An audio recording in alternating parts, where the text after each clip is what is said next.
Hi കുട്ടികളെ, മാതാപിതാക്കളെ, KEAM engineering എൻട്രൻസിൻ്റെ rank എല്ലാവർക്കും കിട്ടി.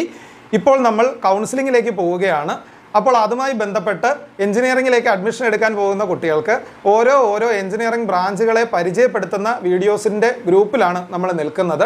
എൻ്റെ പേഴ്സണലായിട്ടുള്ള കൗൺസിലിംഗ് ഗ്രൂപ്പിൽ കയറണം എന്ന് ആഗ്രഹിക്കുന്നവർക്ക് ഈ സ്ക്രീനിൽ കാണുന്ന നമ്പറിലേക്ക് എനിക്കൊരു വാട്സപ്പ് മെസ്സേജ് അയക്കാം. ഞാൻ എൻ്റെ വാട്സപ്പ് കൗൺസിലിംഗ് ബിസിനസ് ഗ്രൂപ്പിലേക്ക് നിങ്ങളെ ആഡ് ചെയ്യാം. അപ്പോൾ നിങ്ങൾക്ക് പേഴ്സണലായിട്ടുള്ള സംശയങ്ങൾ എന്നോട് ചോദിക്കുവാനും ഏറ്റവും നല്ല കോളേജുകളിൽ അഡ്മിഷൻ എടുക്കാനും ഏറ്റവും നല്ല ബ്രാഞ്ച് ചൂസ് ചെയ്യാനും അത് നിങ്ങൾക്ക് സഹായകരമാവും. ഈ വീഡിയോയിൽ ഞാൻ പരിചയപ്പെടുത്താൻ പോകുന്നത് ഇലക്ട്രിക്കൽ എഞ്ചിനീയറിംഗ് എന്ന് പറയുന്ന എഞ്ചിനീയറിംഗ് ബ്രാഞ്ചിനെ പറ്റിയിട്ടാണ്. അപ്പോൾ എല്ലാ വീഡിയോസിലും നമ്മൾ ചെയ്യുന്നത് പോലെ തന്നെ 4 കാര്യങ്ങളെ പറ്റിയാണ് ഞാൻ ഈ വീഡിയോയിൽ സംസാരിക്കുക.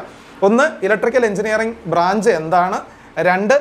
ഇലക്ട്രിക്കൽ എഞ്ചിനീയറിംഗ് ബ്രാഞ്ചിലേക്ക് നിങ്ങൾ കയറിയാൽ നിങ്ങൾ എന്തൊക്കെ ടോപ്പിക്കുകൾ ഏതൊക്കെ സബ്ജക്റ്റുകളാണ് പഠിക്കേണ്ടി വരുന്നത്. 3. ഇലക്ട്രിക്കൽ എഞ്ചിനീയറിംഗ് ബ്രാഞ്ച് പഠിക്കുവാനായിട്ട് നിങ്ങൾക്ക് ബേസിക്കലി എന്തൊക്കെ സ്കിൽ സെറ്റുകളാണ് ആവശ്യമായിട്ടുള്ളത്. 4. ഇലക്ട്രിക്കൽ എഞ്ചിനീയറിംഗ് വഴി നിങ്ങൾക്ക് ജോലി സാധ്യതകൾ എന്തൊക്കെയാണ് ഉള്ളത്. അപ്പോൾ ആദ്യം ഒന്നാമത്തേതായിട്ട് നമുക്ക് ഇലക്ട്രിക്കൽ എഞ്ചിനീയറിംഗ് ബ്രാഞ്ച് എന്താണ് എന്ന് നോക്കാം. ഇലക്ട്രിക്കൽ എഞ്ചിനീയറിംഗ് എന്ന് പറയുന്നത് വ്യാപകമായി നമ്മളെല്ലാവരും കേട്ടിട്ടുള്ള ഒരു കാര്യം തന്നെയാണ്. പണ്ട് മുതലേ ഉള്ള കോർ ബ്രാഞ്ചുകളിൽ ഒന്നാണ്. പക്ഷേ എപ്പോഴും ന്യൂ ആയിട്ട് നിൽക്കുന്ന ഒരു ബ്രാഞ്ചുമാണ്. കോർ ബ്രാഞ്ചുകളിൽ ഏറ്റവും കൂടുതൽ ഡെവലപ്മെൻറ്റ് നടക്കുന്ന 2 ബ്രാഞ്ചുകളാണ് ഇലക്ട്രിക്കൽ എഞ്ചിനീയറിംഗും ഇലക്ട്രോണിക്സ് എഞ്ചിനീയറിംഗും. അപ്പോൾ നമ്മൾക്കറിയാം, ഇപ്പോൾ നമ്മുടെ കാറുകൾ ഉൾപ്പെടെ എല്ലാം പഴയ സിസ്റ്റത്തിൽ നിന്ന് EV സിസ്റ്റത്തിലേക്ക് മാറുന്നു. നമ്മൾ സോളാർ പാനലുകളുടെ ഇൻസ്റ്റലേഷൻ ചെയ്യുന്നു. പുതിയ റിന്യൂവബിൾ എനർജി മെത്തഡുകളിലേക്ക് പോകുന്നു. അപ്പോൾ ഇലക്ട്രിക്കൽ എഞ്ചിനീയറിംഗിലാണ് ഈ മേഖലകളിലെല്ലാം ഡെവലപ്മെൻറ്റ് നടക്കുന്നത്. അപ്പോൾ ഒരു ബാലൻസ്ഡ് ബ്രാഞ്ച് എന്നുള്ള രീതിയിൽ നമുക്ക് ഇലക്ട്രിക്കൽ എഞ്ചിനീയറിംഗിനെ പറയാൻ പറ്റും. അതായത് പണ്ട് മുതലേ ഉള്ള ബ്രാഞ്ചാണ്, പക്ഷേ വലിയ രീതിയിലുള്ള ഡെവലപ്മെൻറ്റുകൾ നടക്കുന്ന ബ്രാഞ്ചുമാണ്. നിങ്ങൾക്ക് പഠിച്ചു കഴിഞ്ഞാൽ ഗവൺമെൻറ് ഡിപ്പാർട്ട്മെൻറ്റുകളിലേക്കും അതുപോലെ തന്നെ പ്രൈവറ്റ് ഡിപ്പാർട്ട്മെൻറ്റുകളിലേക്കും പ്രൈവറ്റ് കമ്പനീസിലേക്കും ഏറ്റവും കൂടുതൽ സാധ്യതയുള്ള ബ്രാഞ്ചുകളിൽ ഒന്നാണ് ഇലക്ട്രിക്കൽ.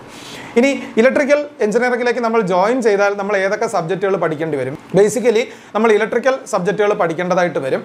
അതായത് ഇലക്ട്രിക്കലുമായിട്ട് ബന്ധപ്പെട്ട മെഷീൻസ്, നമ്മുടെ പവർ സിസ്റ്റത്തിൻ്റെ നെറ്റ്വർക്ക് എങ്ങനെയാണ് വർക്ക് ചെയ്യുന്നത്, അതുപോലെ തന്നെ ഡിജിറ്റൽ ഇലക്ട്രോണിക്സിനെ പറ്റിയിട്ടുള്ള സാധ്യതകൾ, അനലോഗ് ഇലക്ട്രോണിക്സിനെ പറ്റിയിട്ടുള്ള സാധ്യതകൾ, പിന്നെ കമ്പ്യൂട്ടർ മേഖലയുമായിട്ട് ബന്ധപ്പെട്ട പ്രോഗ്രാമിംഗ് ലാംഗ്വേജുകൾ, മൈക്രോ കൺട്രോളേഴ്സ്, മൈക്രോ പ്രോസസ്സേഴ്സ് മുതലായിട്ടുള്ള സബ്ജക്റ്റുകളെല്ലാം നമ്മൾ ഇലക്ട്രിക്കൽ എഞ്ചിനീയറിംഗിൽ പഠിക്കേണ്ടതായിട്ട് വരുന്ന സബ്ജക്റ്റുകളാണ്.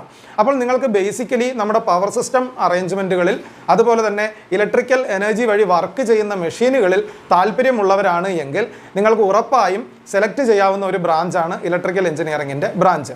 ഇനി ഈ ബ്രാഞ്ചിലേക്ക് കയറി വരാനായിട്ട് നിങ്ങൾക്ക് എന്ത് സ്കിൽ സെറ്റാണ് പ്രധാനമായിട്ടും ആവശ്യമുള്ളത്? നിങ്ങൾ കോർ ബ്രാഞ്ചുകളിൽ പഠിച്ച് ഒരു സ്റ്റേബിൾ കരിയർ ഡെവലപ്പ് ചെയ്യാൻ ആഗ്രഹിക്കുന്ന ഒരാളാണെങ്കിൽ നിങ്ങൾക്ക് ഈ ബ്രാഞ്ചിലേക്ക് ചേരാവുന്നതാണ്. അപ്പോൾ ഇതിന് വേണ്ട സ്കിൽ സെറ്റുകൾ എന്തൊക്കെയാണ്? സ്കിൽ സെറ്റുകൾ എന്ന് പറഞ്ഞാൽ പ്രധാനമായിട്ടും ഇലക്ട്രിക്കൽ എനർജിയോടുള്ള താല്പര്യമാണ്, ഇലക്ട്രിക്കൽ ഫീൽഡിൽ വരുന്ന ഡെവലപ്മെൻറ്റുകളോടുള്ള താല്പര്യമാണ്. അതുകൂടാതെ തന്നെ ഇലക്ട്രിക്കൽ എഞ്ചിനീയറിംഗിൽ ഏറ്റവും അഡ്വാൻസ്ഡ് ആയിട്ട് വരുന്ന ടോപ്പിക്കുകളാണ് PLC, സ്കാഡ, ഓട്ടോമേഷൻ മുതലായിട്ടുള്ള ടെക്നോളജീസ്. ഇതുമായിട്ട് ബന്ധപ്പെട്ട് വരുന്ന ടെക്നോളജീസ് തന്നെയാണ് റോബോട്ടിക്സ് പോലെ അല്ലെങ്കിൽ റിന്യൂവബിൾ എനർജി പോലെയുള്ള ടെക്നിക്കുകൾ. അപ്പോൾ അങ്ങനെയുള്ള എനർജിയുമായി ബന്ധപ്പെട്ട സ്റ്റഡീസാണ് നിങ്ങൾ ആഗ്രഹിക്കുന്നതെങ്കിൽ ആ ഒരു സ്കിൽ സെറ്റാണ് നിങ്ങൾക്കുള്ളത് എന്ന് നിങ്ങൾ വിശ്വസിക്കുന്നുവെങ്കിൽ നിങ്ങൾക്ക് ഉറപ്പായിട്ടും ചേരാവുന്ന ഒരു ബ്രാഞ്ചാണ് ഇലക്ട്രിക്കൽ എഞ്ചിനീയറിംഗ് ബ്രാഞ്ച്. ഇനി ഈ ബ്രാഞ്ച് വഴിയുള്ള ജോലി സാധ്യതകൾ എന്തൊക്കെയാണ്? വളരെ വലിയ ജോലി സാധ്യതകൾ ഗവൺമെൻറ് സെക്ടറിലുള്ള ബ്രാഞ്ചാണ് ഇലക്ട്രിക്കൽ എഞ്ചിനീയറിംഗ്. നിങ്ങൾക്കറിയാം, കേരളത്തിൽ തന്നെ KSEB എന്ന് പറയുന്ന ഒരു സ്ഥാപനമാണ് കേരളത്തിൽ ഒട്ടാകെ എല്ലാ വീടുകളിലും സ്ഥാപനങ്ങൾക്കും എല്ലാം വൈദ്യുതി കൊടുക്കുന്നത്. അപ്പോൾ KSEB പോലെയുള്ള ഓർഗനൈസേഷനുകളിൽ നമുക്ക് സ്റ്റേറ്റിൽ കയറാനായിട്ട് പറ്റും. അതുപോലെ തന്നെ സെൻട്രൽ ഗവൺമെൻറ്റിൻ്റെ കീഴിൽ വരുന്ന steel authority of India, gas authority of India, power grid corporation of India limited, Bharat petroleum corporation, Hindustan petroleum corporation, DRDO, ISRO, Indian railway, അതുപോലെ തന്നെ SSC വഴിയുള്ള ജൂനിയർ എഞ്ചിനീയർ പോസ്റ്റുകൾ, ഇങ്ങനെയുള്ള എല്ലാ പോസ്റ്റുകളിലേക്കും ഇലക്ട്രിക്കൽ എഞ്ചിനീയേഴ്സിനെ അപ്ലൈ ചെയ്യാവുന്നതും എക്സാമുകൾ എഴുതി ജോലി എടുക്കാവുന്നതുമാണ്. ഇത് കൂടാതെ തന്നെ വളരെ വലിയ പ്രൈവറ്റ് കമ്പനികളും ഈ മേഖലയിൽ വർക്ക് ചെയ്യുന്നു. അത് ഇന്ത്യക്കകത്തും ഇന്ത്യക്ക് പുറത്തും വർക്ക് ചെയ്യുന്നു. പ്രധാനമായും നിങ്ങൾ ഒരു കോർ ബ്രാഞ്ചായി ഇലക്ട്രിക്കൽ എഞ്ചിനീയറിംഗ് പഠിച്ചാൽ നിങ്ങൾ ഇന്ത്യക്കകത്തോ വിദേശത്തോ പോയി നിങ്ങളുടെ MS പ്രോഗ്രാമോ MTech പ്രോഗ്രാമോ ചെയ്യാനായിട്ട് ആഗ്രഹിക്കുന്നുണ്ട് എങ്കിൽ ബേസിക് കോർ ബ്രാഞ്ചായിട്ട് ഇലക്ട്രിക്കൽ എഞ്ചിനീയറിംഗ് പഠിക്കുകയും ഒരു ന്യൂ ഏജ് ബ്രാഞ്ചിൽ നിങ്ങൾക്ക് അതുമായിട്ട് ബന്ധപ്പെട്ട സ്പെഷ്യലൈസേഷൻ എടുക്കാവുന്നതുമാണ്.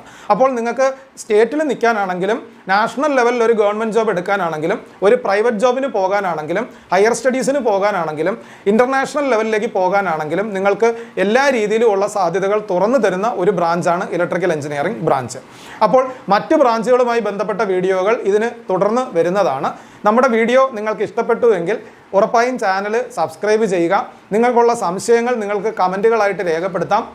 അപ്പോൾ തന്നെ അതിനുള്ള മറുപടികൾ നമ്മുടെ ഓഫീസിൽ നിന്നും നിങ്ങൾക്ക് അയച്ചു തരുന്നതാണ്.